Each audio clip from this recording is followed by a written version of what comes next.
Hey, it's Shane. This video is about what really causes hip impingement. Now, I talk to a lot of people who have been told they have FAI, femoral acetabular impingement, or they've self-diagnosed themselves as having hip impingement, and they do a little research and they come to find that it's a bone problem. And so they say, well, what can stretching or self-massage or anything other than changing the shape of the bone do for my hip impingement? So I'm going to give you a very quick test to prove to you that, yes, of course, the shape of your bones matter, but it's not black or white. It's not like that's the only thing that can fix your hip impingement or give you more breathing room in your hip at least.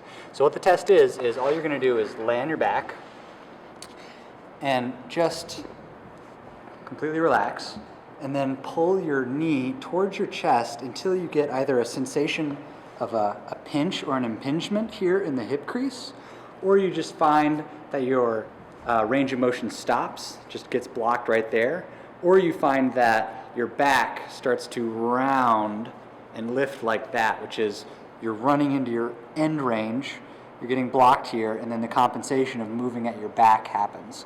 So if you feel a pinch or you get stopped or your back moves, that's your end range. So get your initial test, see what that's like, and then we're going to do some self-massage or some stretching and see if it improves. Now you should know that in my right hip, I have an abnormal bone shape. I have cam impingement, cam morphology, and a cyst and other things going on in this hip. So I have bad bones in this hip. If I work on the muscles and this range of motion right here improves any more than this, then that means that the muscles matter and you can do something about it. So very simply, a couple quick things. Just a basic hamstring stretch and a basic glute stretch can be two things to improve this hip flexion range of motion.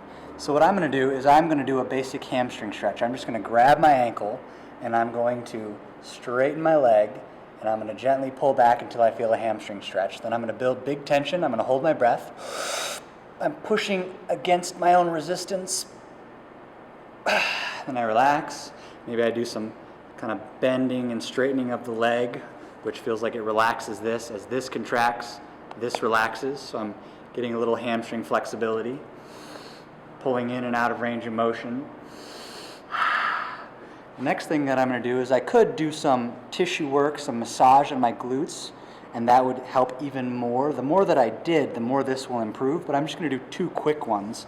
The next thing is just your basic pigeon pose. If you can't do this one, pick some exercise that you can do, some other glute stretch, and just hang out in your pigeon pose for a little bit. I feel this deep in my hip, and I'm just letting it relax.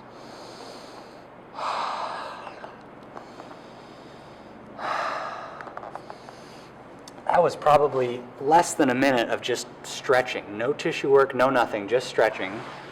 And I'm pretty experienced with stretching, so I can make change fairly quickly, but let's see what it did for my hip flexion.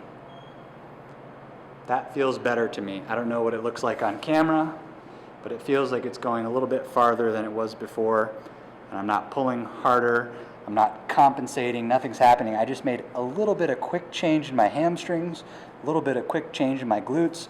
I didn't even talk to my adductors or my quads or anything else, but I just want you to do this kind of test where it is before, do some work on it, test where it is after you've done the stretching and the tissue work, and if it changes, even if you do happen to have bad bones, know that there's progress that you can make by working on the muscles and the motor control, just the change of the position of your pelvis. And just to illustrate at that point, if I am here and I arch my back like I'm stuck in anterior pelvic tilt, that's as far as my hip flexion is.